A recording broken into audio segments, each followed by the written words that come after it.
But beyond just the design of the page, you should be split testing your offer. You should be split testing your copy. I think colors are like, yeah, maybe one color will be better than the other, but like that's like way less important than like the offer that you're giving people or the like actual copy that's involved with trying to persuasively educate someone about your product. Those things are going to be the big heavy lift there. And then like I will end my CRO rant on this exact thing is you can only test one thing at a time, period. Sure. Hi guys, welcome back to the EcomXFactor podcast. Today's guest is Chase Clymer. Chase is the co-founder at Electric Eye, where he and his team create Shopify-powered sales machines from strategic design, development, and marketing decisions. He is also the host of Honest Ecommerce, a weekly podcast that provides actionable advice to increase conversion rates and grow businesses. In today's episode, we talked about page speed importance, how to design your store correctly, for example, what should you have in your navbar, and generally speaking, Chase shared a lot of best practices for improving conversion rates and AOVs. Welcome to the EcomXFactor podcast, where it's all about launching and scaling your business using sales funnels, automations, and smart marketing. And now, please welcome your host, the founder of EcomXFactor, Yaron Bin.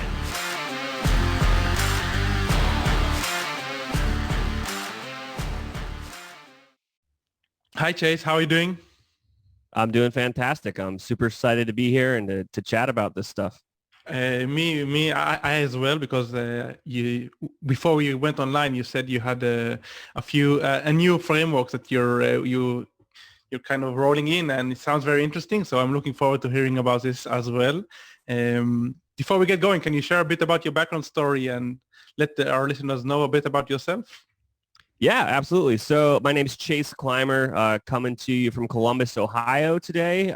So I have been the founder of a direct-to-consumer Shopify agency called Electric Eye now for going on 6 years with my co-founder, Sean. All we do is help brands scale through kind of this brand scaling framework that I'm going to talk about in a minute. But it didn't have a name until recently, but we've been doing this thing, and I decided to like put a name on it and try to educate people on it. So we've been doing that for the last 5 years, just honestly, just making brands more money at the end of the day. And there's some cool things to focus on there. And in kind of building up the agency and learning more about e-commerce and just trying to, share what I know with everybody else. Honestly, like educating people on what you're doing is the greatest way to grow a business. It's pretty straightforward. That's why podcasts like this are so amazing. It's why I started my own podcast.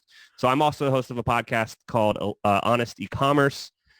We're going on like 180 episodes at this point or something like that. We've been doing it for quite a while. Nice. It's kind of evolved from there, and we're building out a bunch of cool stuff there over the next couple of months too. So we'll be launching a community soon. And we're going to do some beta testing of coaching with a mastermind. Is something we're going to be playing around with through Honest Ecommerce. And kind of the goal with the podcast and the educational community all around Honest Ecommerce is to make small brands into big brands. So that's what we're building out over there. And then with Electric Eye, we're pretty high touch, high service, and usually working with like $1 million plus brands to really tackle some fun problems. Cool. So when you're saying $1 million plus, you're talking about yearly turnover, I guess. Yeah. So yeah.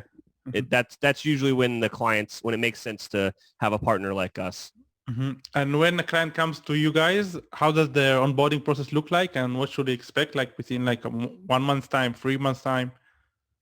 Oh yeah, I mean our onboarding process is like, first of all, just the word. I love process. Process is the best thing ever for any business. Period. Understanding how things are going to get done every time, and just making it better over time. So we love that. So every client that works with Electric Eye goes through what we call a strategy sprint, which is basically where we walk them through this brand scaling framework, and we look at their existing website, their existing data, all of the stuff that's going in to kind of that customer journey together. We talk about, what decisions are we going to make? Like the client comes to the table with their ideas, we come to the table with our ideas, and we focus on, all right, here's this giant list of things that could happen, and we're going to prioritize them based upon the goals that we want to do together. Usually the goal is like they want to make more money, and we are like, all right, well, these things here are probably going to be the thing that moves the needle. So kind of after this strategy sprint, this 2-week engagement, if they like what we're talking about, it usually moves into a project. Could be, like a repair of what they've currently got going on their website, or we could be starting from scratch. Oftentimes, you find like when brands kind of hit that $1 million mark, they've been in this weird situation where they've had this like premium theme, off the shelf or whatnot from Shopify. By the way, we only work with Shopify brands. I don't know if that matters or not, but what we find a lot is they all have they have a theme that they've had for a very long time, and it's grown with them as a brand. But over that time, they've tried a dozen apps, probably way more than a dozen. Yeah. And what people don't realize is when you install those things to try them, it's injecting code into your theme. And then when you uninstall it, it doesn't remove that code. So then, like, as they kind of cross a threshold and they've kind of hit a glass ceiling of what they can do themselves, and they're starting to look at partners, they'll come in there and they'll look at it, and you're basically like, it's like removing, the drywall at a house and like looking in there, and there are just wires and pipes running everywhere. And you're like, I don't know which one of these work. Like, it's literally what happens when you start looking at the code. And it's like, at that point, it's honestly sometimes easier to start over with a new theme and like maybe roll in a slight redesign than it is to try to like figure out what the heck's going on.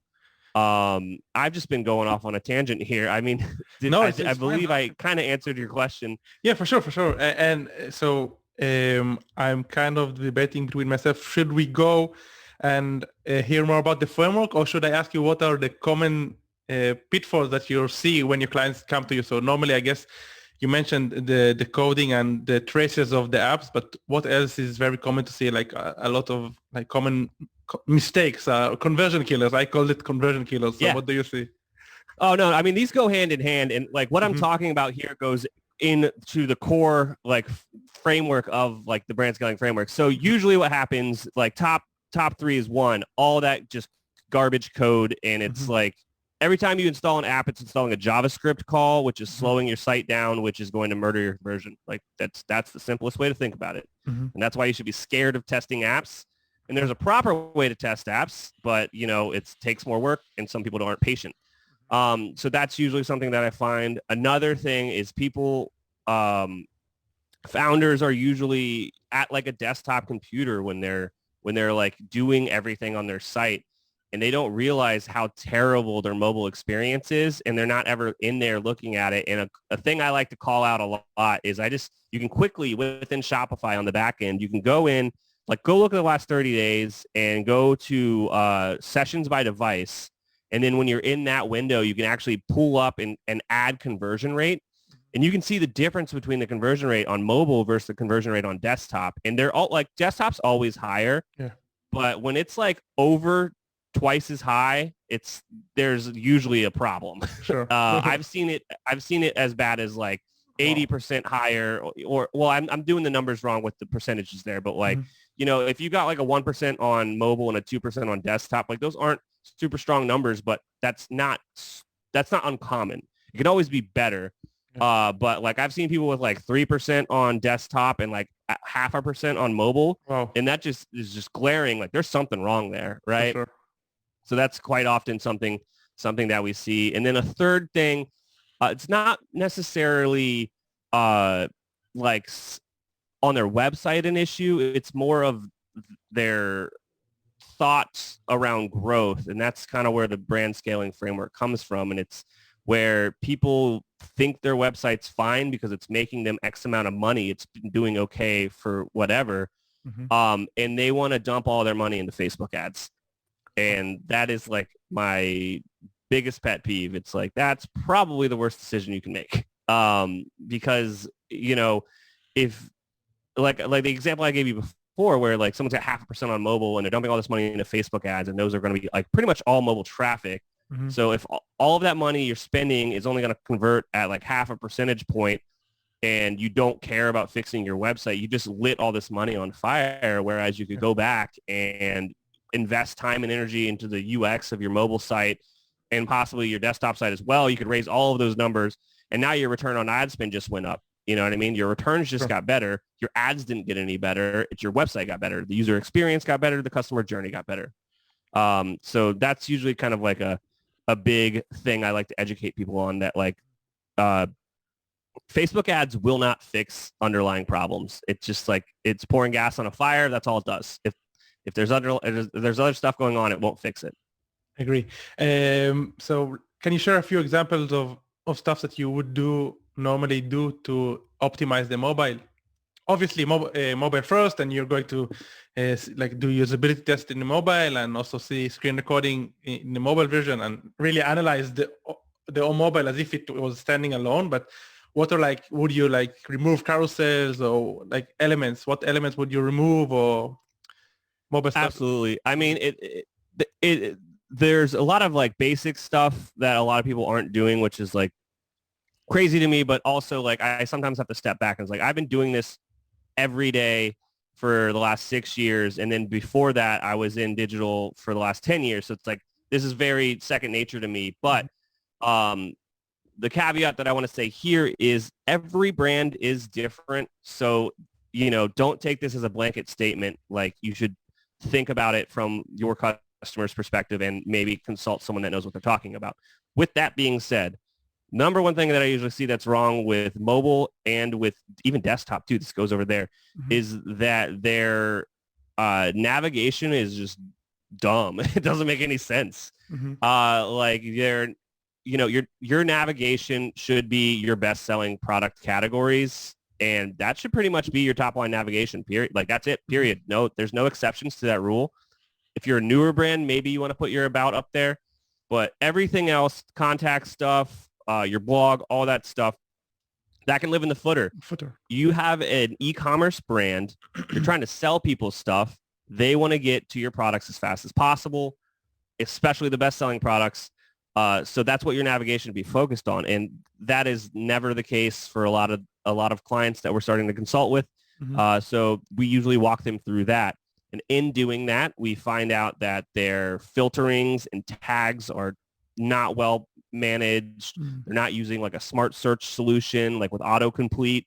That on mobile is like insanely good. Just look at what is going on the mobile websites for like Walmart or Target or even Amazon, how easy it is to browse and bounce around and find what you want, and then go back to compare to your website, and you'll be blown away at how difficult it is to find certain things. So the navigation, making the navigation just so easy, getting customers to like the product that they want as quickly as possible, that's usually a big element of kind of the optimizations for mobile, but it also kind of translates over to desktop as well. Another one that is huge on mobile, also kind of goes over to desktop again, is like kind of more of the speed optimization. So lazy loading, getting rid of all that kind of old junky code that's been in there, and just kind of making the call between, does this app actually make me more money, or is it like the load time of using this app hurting conversions? So like that's a big trade-off. And I guess with that being said, like Google page speed is a very generic thing, and ignore it. The page speed on the back of the Shopify thing is stupid. Like, just ignore that as well. But it's more of a like internal thing. It's like, will this extra load time actually make us more money or not? And if not, like, get rid of the app. Like, you want to be as nimble as possible with as many apps as you have, while it actually serving your customers and the features and functionalities doing your customers well or good, or, you know, serving an actual purpose. An app for the sake of an app is probably more bad for your conversion rate than it is good. Can we focus for a second about what you said regarding Google page speed? Because I see a lot of like big brands that have like a shitty page speed in Google, and still I assume that they are converting, and I assume that they have optimized the page loading time.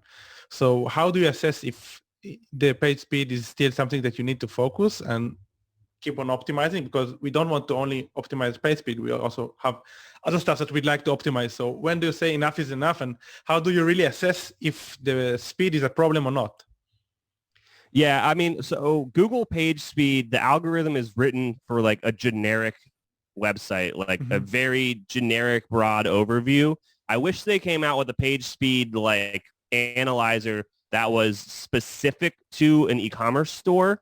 I think the best solution out there is actually a buddy of mine at Speed Booster. It's Speed Booster without the E. They have a Shopify store analyzer. That one is pretty cool. So we oftentimes recommend that one over looking at Google page speed. But you know, at the end of the day, kind of like what you see in Lighthouse from Google Chrome or kind of what's shown up in Speed Booster, there's some pretty obvious stuff that needs fixed. It's like if you've got really heavy images or your website's making some ridiculous amount of JavaScript calls, like those are obvious things that need to fix. You know, kind of once you get rid of all that stuff, it's like the juice isn't worth the squeeze anymore. It's like, okay, we've done that. Let's ignore that and move on. Let's look at it again in 3 months and make sure nothing's changed. But your time is better spent like producing great content or, you know, reaching out to your customers and asking them like what they want to do. Like there's definitely better uses of your time once you get their page speed to a certain point. I agree. Okay, cool. Okay, we finished optimizing the mobile. What's next? You said content, but maybe you still have... Okay, you want to walk us through in the framework, whatever you want. Yeah. Okay. Let's kind of pivot. All right. So this concept of the brand scaling framework, it's very straightforward. And so when we're taking a look at a client's store and kind of looking at establishing goals, there are 3 KPIs that we believe matter, and this is kind of where a lot of the decisions come from our consultancy for our clients, right? So obviously we talked a lot about conversion rate today, but the other 2 would be the average order value and your sessions. So if you go into the back end of your Shopify store and you look at these numbers for the last 30 days, right? And I'm going to use some generic examples here just so it's easy kind of to follow the math.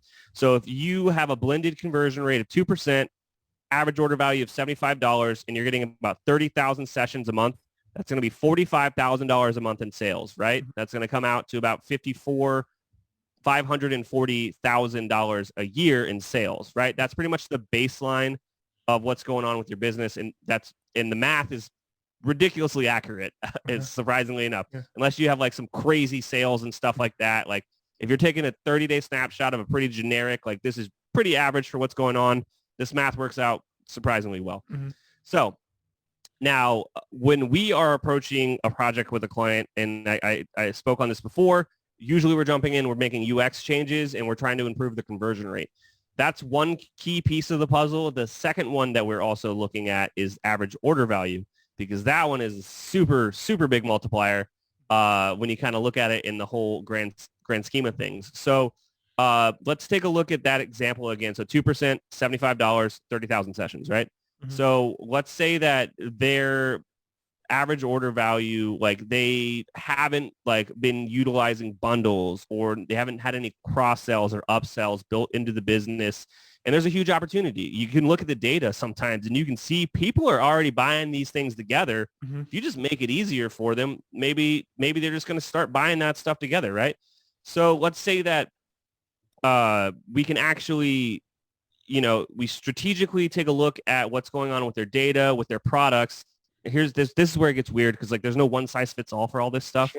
But we build out a cool, unique, like build a box bundle solution, right? And it just, it increases the average order value by 30%, but nothing else changes in the business. Their conversion rate's still the same. Their sessions are still the same. So all we've done is invest time and energy into figuring out how to raise their average order value, and bundling was the solution that worked for them. What that's going to do is, you know, that brings their average order value up to $97, you know, is their average order value. Their monthly sales jump from $45,000 a month to $58,000 and some change. Their yearly sales have now gone up from $540,000 to $702,000. You know, just that focus on the average order value has made them $162,000 a year. You know what I mean? Nothing else has changed. No more. They're not spending any more money on ads. They're not spending any more money on traffic. Their sessions haven't moved. Like that's the power of focusing on some of these KPIs. Obviously, We're also going to want to focus on the conversion rate during this whole process. So 2% could be bad, could be good. Honestly, these numbers are very specific to your particular business. So take all of this with a grain of salt, because like just because your friend's company is got a 4% conversion rate doesn't mean you could ever have a 4% conversion rate, because your products are different, your customers are different. You know, all of this is just kind of the math basis around it. So all this math has to be based upon your numbers. But let's say that, you know, we did find some like, you know, underlying issues with what was going on with the website. You know, there was some glaring areas of opportunity to increase the conversion rate. And we got the conversion rate miraculously up from 2% to 3%, which would be an insane lift. You know what I mean? Like that's crazy stuff. You know, but we didn't do any of the work on AOV. We didn't do any of the work on the sessions, right? So that's going to jump their sales from $45,000 a month to $67,000 and some change a month. Changes their yearly sales to $540,000 to $810,000 a month, right? So that's improving things by $270,000 a year. So, you know, those numbers sound great, but what you need to remember is this is forever increases. This isn't until the end of your ad spend increase. So these forever increases are what you need to focus on at the beginning, because it makes every dollar you spend on paid traffic worth that much more money. So let's talk about like now the last part of the framework here, which is the sessions. So this again is like going back to what we talked about kind of before, which is that people like to just go straight into buying Facebook ads and not focus on kind of like what else is going on in their company. So let's just say that someone, you know, goes in and they dump all of their money into Facebook ads instead of focusing on these other things, right? Wow, my computer is freezing on me while I use this calculator. All right, so they just dump all their money into Facebook ads and they are increasing it. Wow, there's a million zeros now on this keyboard I just got now. I got a brand new keyboard and I'm sending it back. And I'm not going to tell you which one it is because that would be mean. But okay, so they spend all their money on paid ads, right? So they're going to double their sessions from 30,000 sessions a month to 60,000 sessions a month, right? With nothing else changing, which this, you know, these numbers don't exist in a bubble, but like with nothing else changing, it's going to change their sessions from 30,000 to 60,000 with 2% conversion rate, $75 average order value. That's going to double their monthly sales, right? From 45,000 to 90,000, right? But it's going to increase their yearly sales to up over $1 million. And now that all sounds great. And it improved their business by 540,000.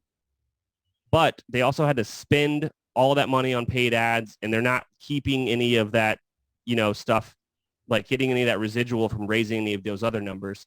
But if they had done this in the proper order, and this is kind of what we talk about during our strategy sprints and why we want to do things a certain way, if we spent the time up front to focus on their conversion rate and raise that first, focus on their average order value, raise that first, then turn around and start investing in scaling through advertising, it changes the improvement from about $540,000 a year to $1.5 million a year in improvement by doing it in a strategic order and focusing on like scaling the brand the right way.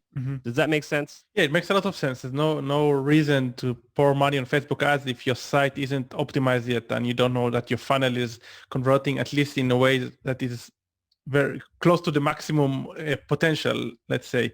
So how would you go about and optimize, let's say, let's start with the conversion rate. So can you share a bit like tips and tricks or things that you, obviously this differs, every store is different, every market is different, but things that you think that can improve conversion rate across the border? For example, putting more video testimonials, I don't know, or don't use pop-ups, exit and pop-ups. Just I'm throwing in examples, but can you share that? Yeah, I mean, a lot of it is mobile first is certainly something that you need to consider. Like I've seen e-commerce stores, especially younger brands, 90% of their traffic is on mobile. So like your store needs to be very optimized for mobile and very user-friendly on mobile. The customer journey needs to make sense. You need to get me from the home page to the collection page to the product page to the cart page. It's got to all make sense to me. It's got to all be really easy to do. It's got to be as fast as humanly possible. So you want to really optimized images. You want really optimized code.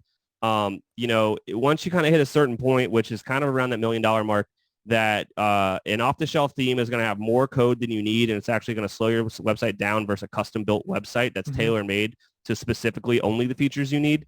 That's kind of like the trade-off when you hit that point if you really want to start scaling it to the next level. So I would say that the key things for conversion rate are going to be the customer journey making sense, it being super lightning fast, and then some more little specific tidbits is you kind of hit the nail on the head there. Having social proof, so testimonials and reviews, those go a long way in helping to raise conversion rate. A lot of the other tactics that you see out there may or may not work for your brand because, again, it's like your product is unique, your customers are unique, so you kind of have to start testing that stuff. One that I see all the time is like, oh, we changed this color and it's going to raise my conversion rate, so I gotta change my button color to this. And it's like, well, no, like that may or may not work. You need to test all this stuff. And that's kind of the unfortunate truth. Like once you kind of get all of the glaring, like low-hanging fruit is one way to say it, or just kind of like best practices out of the way, the rest of it's honestly just got to test it and see what the customers say about your choices. There's just the more your experience kind of falters from the experience that you see on kind of these e-com giants that are like teaching people how to shop, probably the more you're hurting your own conversion rate. Like there is something to be said about like, when brands are like, oh, our brand is different and we want it to be different and we want our design to be cool. Like you can have a cool design, but the more that you're breaking like what people are used to and how they're used to shopping on the internet, you're just taking money out of your own pocket. I agree. And you mentioned that you expect that the customer journey to start from the homepage to the collection to the product page and obviously then cart page and checkout. I see a lot of e-commerce stores just sending traffic to the product page. So in the brands that have higher turnovers, do you think it's different, or you just gave it as an example? No, I think that it's still something that you need to focus on because people will see your ads in any area, any place, and they won't click on it and they won't get sent right to your homepage. They'll just Google the brand name or the name of the Instagram handle, and they'll go straight to your homepage. And if it doesn't make sense for them to get from that homepage to the product they were looking for, like that's a realistic customer journey that happens all the time. So you need to understand that customers are coming to your website not straight to the product page that they were interested in. They're like coming straight to the homepage. So you need to make the customer journey kind of from the funnel. You can think of it as a funnel because more people are going to hit your homepage than they're going to hit any other page on your website, period. That's just how it works. And it needs to be easy for them to be educated and like understand how to get to the next page, which what you usually want them to do is to go to a collection page. And then from the collection page, make it easier with filtering and sorting to get to the product that like would fit them if we're talking about clothes, or the color they want if we're talking about some other product. And then from there, getting to the actual product page is to educate them about the product. Number one conversion rate tip is educate your customer about your product. Answer every question they could possibly ever have about that product on that product page. That's like the best conversion rate tip ever. And then from there, obviously getting it to cart and getting them to check out. On Shopify, like honestly, you're not going to do a better job at their checkout than they already have done it. Like people on Plus hardly screw with the checkout because it's not worth it. Because again, it's the most used checkout out there. Like people know how it works. So don't break processes that people already know how it works. I kind of went off again on a tangent there. How would you find out the questions that the customers want to be answered? I mean, first and foremost, they're probably already asking the questions in your support inbox. An easy way to do it is to have an exit intent pop up. There's a bunch of apps out there that will do it. But if you have a visitor to your website and they're on there for a certain amount of time and it seems like they're more interested, I would definitely gate this by time. Say they're on the website for like 15 seconds. That's like long enough to actually like be like interested in a product, right? That's also an arbitrary number I pulled out of my head. But they're on this website and then they go to leave and they get an exit intent pop-up that specifically asks the question like, hey, like, why are you leaving today? Like, is there something that we could tell you about this product that you don't know? And people will answer that stuff. Yeah. They'll be like, yeah, like, I couldn't tell like what fabric this was made out of, or like, I don't know like if this will fit in my car, things like that. And, just asking people questions, especially like you can, if you have their email and you can set up abandoned cart flows that, say, hey, you left this in your cart. You could, in that same email, be like, is there a question that we could answer for you? And you'll start to see patterns where you're leaving out information on your product pages, and add all that information in. That's like super helpful. Yeah, I agree. And this is very powerful. And another thing that I like doing is I go to Amazon and look for similar products. And I look in the question and answer section and see what people on Amazon asked about a similar product. And then I know that that's a fantastic idea. Need to be answered. I wanted to ask you a question regarding the content. So let's say in the collection page, how much content would you put there in order to educate the customers? Absolutely. So I would say you absolutely need like some core pieces of content. Is you need like a picture of the product, like on white, which is like the more traditional e-commerce picture. People want that just so they kind of understand what it looks like. And then they want like a lifestyle photo of the product, like actually in use, so they can kind of understand it in scale and like how it works in the environment. And again, like every product's different and unique. So some of this will be easier or harder to do. And then you definitely want a video of the product these days. People really want to see videos of products because it helps answer just so many questions right off the rip when they can see it manipulated in real time. Something that I'm seeing that's kind of happening a lot now is like AR, augmented reality, is like kind of happening. And that definitely helps to answer a lot of questions as far as the content side goes. But then after that, you want to talk about the features of the product, the benefits of the product. You need to talk about, the colors, the fabric, it's kind of specific to the product, but you need to just educate about everything about the product. You really need to talk about your return policy on your product page. And it should be very easy returns, or you're going to lose conversions. So you should definitely talk about your return policy, pretty close to the add to cart button, actually. And then then it gets very specific per product. So like, if it's like a lifestyle brand, like kind of once you kind of educate about the specific product, you could kind of go down and educate more about the brand and the values of the brand and kind of the holistic stuff, is what you could do like more on the product page. For a very technical product, you need to include your tech specs on your product page. So kind of after some of the more obvious stuff, it's very specific per product. And I know that someone listening here is like, I've got 10,000 products on my store. Like, how do I do this? And it's like, well, one, why do you have 10,000 products unless they're all selling? Like, first, congratulations. But like, if things aren't selling, remove them from your store first and foremost. Like, just having an overwhelming number of options actually will reduce conversion rate. But like, with that being said, like 10,000 products is nothing when you're talking about shoe brands. You know what I mean? They've got 20 different variants per actual product. So that's great. So one, you shouldn't have 20 variants of that product page. You should only have one product page with every variant listed, and you can get around very easily within that product page. And if it's not built that way, you are 100% losing conversions. Like, if you have different colorways in their individual products, make them one product, and that's going to raise your conversion rate. But like on that specific kind of trail of thought right there, say you do have like 120 products and they all do sell decently well. Just do the 80-20 rule. You know what I mean? Focus on the top 20% of your products that are like actually making you great money, and just add more content to those pages, because then it's just going to start selling them faster.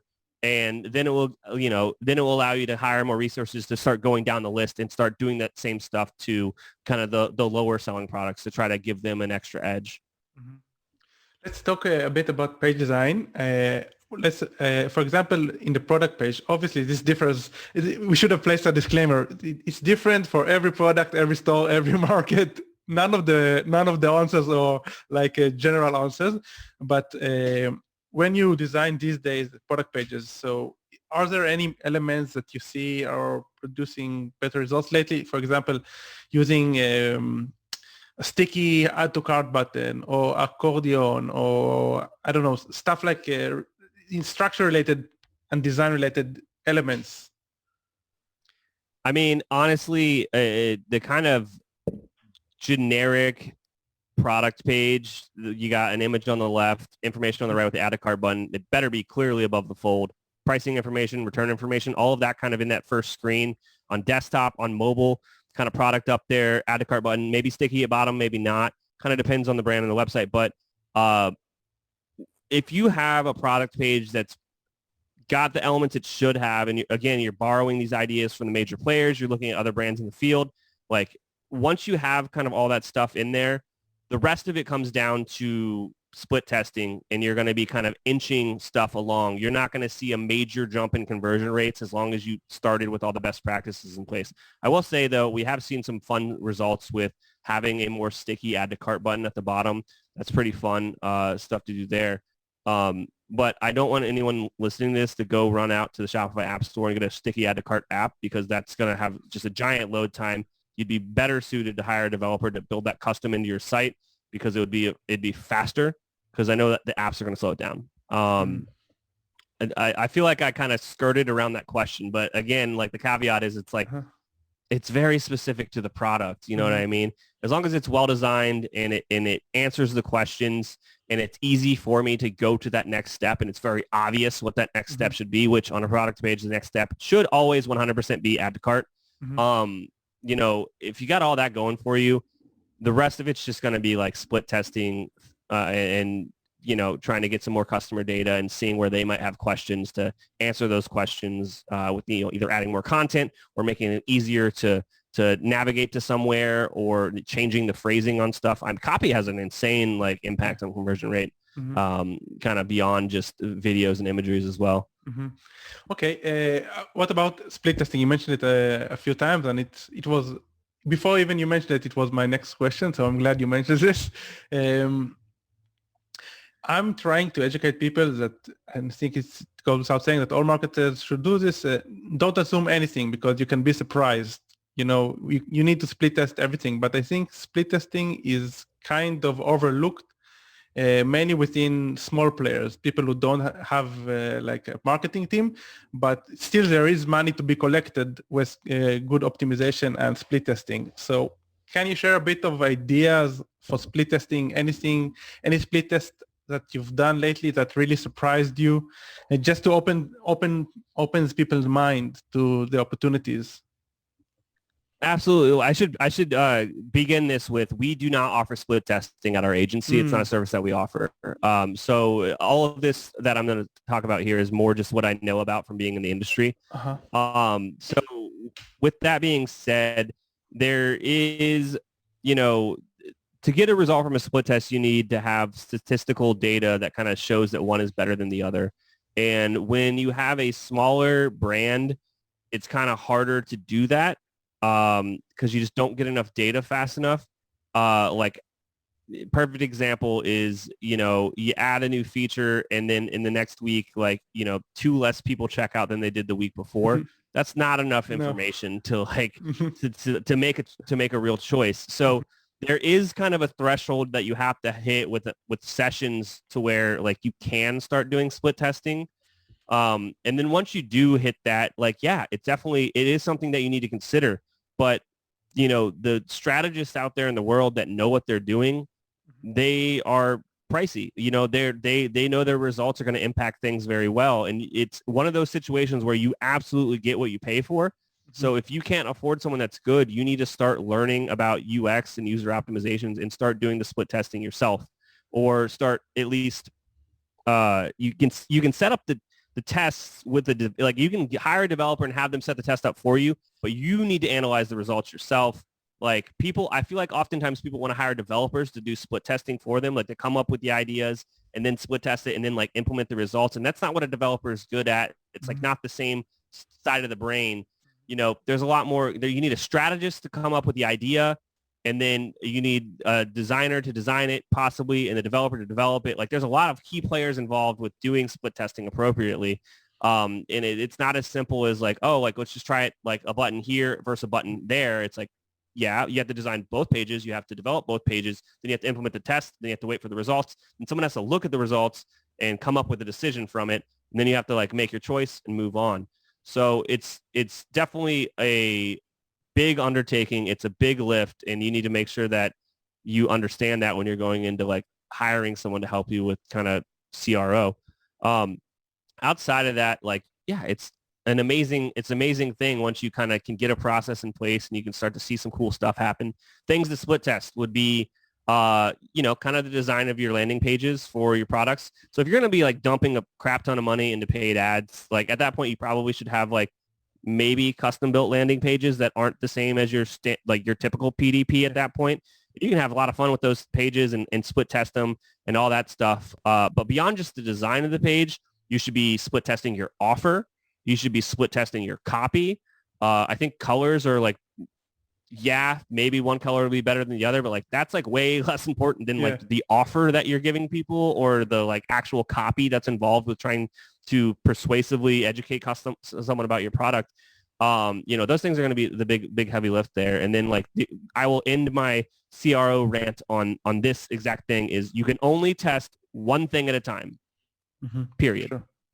Sure. Otherwise, it's not really split testing. Just throwing stuff against the wall and assuming what worked better. Yeah, at that point, you just come up with a million different like weird paths that like nobody could figure out what the best one was.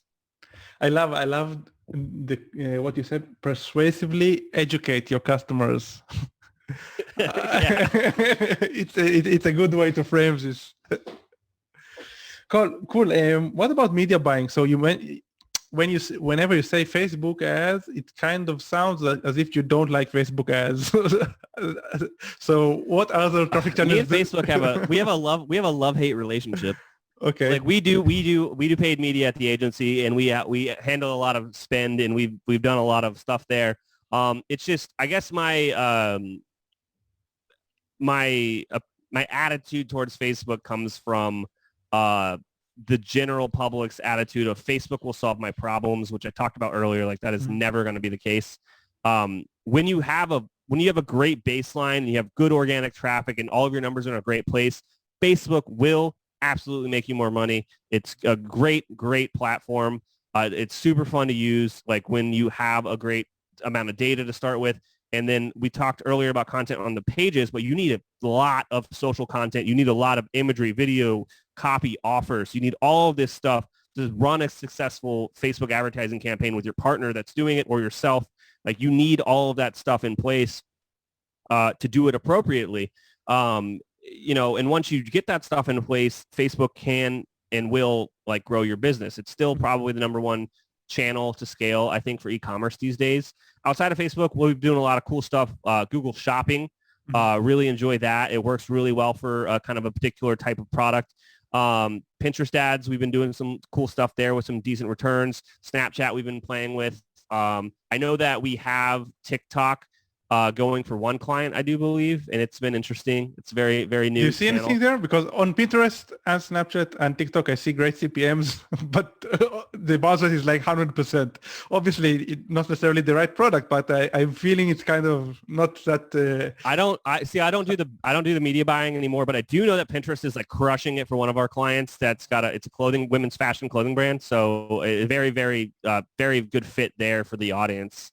But kind of beyond that, I do want to say that like for all of the social platforms, kind of Google Shopping aside, if you aren't producing content on like a weekly or bi-weekly basis for your advertisers to cycle through and like try new things, you're not going to see good results. And that's like another kind of element that people often overlook is like they think that they can do like a photo shoot once, or you see this a lot with kind of like the younger fly-by-night drop shipping-esque agencies that are now trying to transition into a brand. They're trying to do as little work as possible to maximize returns, and it's just like, if you give me 14 images and you expect this to be a good campaign for the next 6 months, you are not gonna have a good time, or probably a client after a while, because it's just, you're not gonna see the results that you want. It's all about setting proper expectations. With that being said, I've been doing Facebook ads since before the agency, and like we like know exactly what we're doing there. We actually wrote a course about it because oftentimes I tell people that, hey, you're probably not ready for that. And they're just going to ignore me. So like, I was like, well, if you're going to ignore me anyway, this is the exact way we do it at the agency. Go get educated, listen to me talk about it. Well, Ryan is actually the guy on the course, but listen to Ryan educate you about how the thought process behind all this stuff and like what needs to happen to make this work for you. You know what I mean? And if you're going to go light your money on fire, at least you have a good like framework behind it. I love it. So what you said, creating content. So when you say creating content, what do you mean? Okay, let's do more photo shoots. Let's make sure that we upload only like 1 minute video, or are you talking about also creating Facebook Lives and creating like long form videos? Like anything other than the obvious, let's say? Yeah. All right. So creating content, people often think like when it's like, oh, you got to create content for your ads. It's like, yes, but there's also a caveat of like, you should just be creating content for all of the stuff that you're doing for your business. Like you should be creating video content to put on all of your social media channels, and then you can repurpose that content in your ads. You should be creating amazing blog posts talking about the recipes that go with your product that you're selling that you can repurpose through your email newsletter to reach out to people. Like all of this content should be repurposed and thought about in a more like recyclable fashion. And so you should just be building a content engine to constantly be producing content so you can post about it organically. And with that kind of content engine, then that gives your advertisers a plethora of stuff to pick and choose from to try new things with ads and double down on things that are working. And they'll tell you, be like, this type of content is resonating with the advertisers or is resonating on these channels. So produce more like this. So it definitely goes hand in hand. But, if you're not constantly supplying new creative for them to test and try, like ad fatigue is a really, really real thing. And the simplest way to think about it is when you're on your Instagram feed and you see the same thing 6 times and you didn't click on it the first time, like you're not going to click on it the 6th time. Like you pretty much have given up on responding to that particular ad, even if you might have been interested in it. So, when your frequencies get super high on Facebook and Instagram, you should definitely think about, replacing the creative, but then now you get into more of the real specific stuff. Like, but the frequency is super high, but the returns are crazy. Like, all right, maybe let that thing run. So how would you create a content machine in a lean way? Because all this stuff might cost a lot of money. So do you have like tips or hacks or systems in place to create this in a leaner fashion? I mean, the leanest way that you could do it is find a local content creator, photographer, videographer, and, just kind of get them on a retainer situation, work out the terms together, and, have them be supplying you with lifestyle imagery and video on a cadence that works for your brand. If you're a smaller brand, you maybe not be able to do this once a week or twice a month. Maybe it is once a month or once every other month. And that's, you got to start somewhere and then you can scale it from there. But once you kind of get that built out, the second thing I would do is I would reach out to your customers and ask for user-generated content, and you can kind of repurpose that as well into all these other things. Those two are kind of like going to be the bread and butter on how to start building kind of this engine to produce content within your business. And then from there, you can kind of evolve. But like you should definitely build out a way to get UGC, user-generated content from your actual customers, and then like have it be someone's dedicated job or gig, or contract to be producing content for you with your products on like a certain cadence. Yeah, UGC is huge. It's like it's gold. So it's a must to ask your customers for like testimonials, video testimonials, and also maybe giving them a referral link or ambassadors, like an ambassadors program, which a lot of people like signing into, and then they just going to share your links as affiliates, which is awesome. Yeah. And then the third one that I forgot is you should be, so you've got, it's someone's job to produce content, right? And then the second one is you're getting user-generated content from your customers. And the third one being is, exploring influencer relationships. And like, obviously you're not going to get like someone with $1 million, like with 1 million subscribers off the rip, but you can get some micro and macro influencers to do that stuff. And when you build up those influencer relationships, one, they're going to send traffic to your website, usually, hopefully. That's the goal with this stuff, which is going to be fantastic. But two, they're going to be producing content along with it. and the terms of your agreement should be that you get that content to reuse elsewhere. You know what I mean? So now you've got kind of three channels of how content's kind of coming into your business. And then you go to an advertiser, down the line, and you're like, hey, like we got all this content to be used in our advertising campaigns. And then they reach through Zoom and give you a hug and they say, thank you so much. This is going to make my job so much easier. Awesome. Great, Chase. Thank you so much for all the great insightful value and ideas. I have a few things that I already want to implement. And I thought about that weren't that good in our brands. Where can people reach out to you guys, hear more about your content, about your services, the course that you mentioned? Absolutely. Yeah. So you can hear me talk on a microphone as much as you want by checking out our podcast, Honest Ecommerce. The website is honestecommerce.co. You can also visit that website. That's where the course is for sale. So you can check that out if you want to learn how to do Facebook ads the right way. Even if you're not ready for it, I kind of highly recommend doing the course so you can learn the terminology and kind of how funnels work, so you can have an educated conversation with a contractor or agency down the line. That's like super useful to know what you're hiring out for. Mm-hmm. And then if you're interested in Electric Eye and what we're doing and you think your brand might be a good fit to work with us and you want to walk through this brand scaling framework with us, you can reach out at electriceye.io. And the threshold is 1 million turnover and Shopify. Shopify definitely,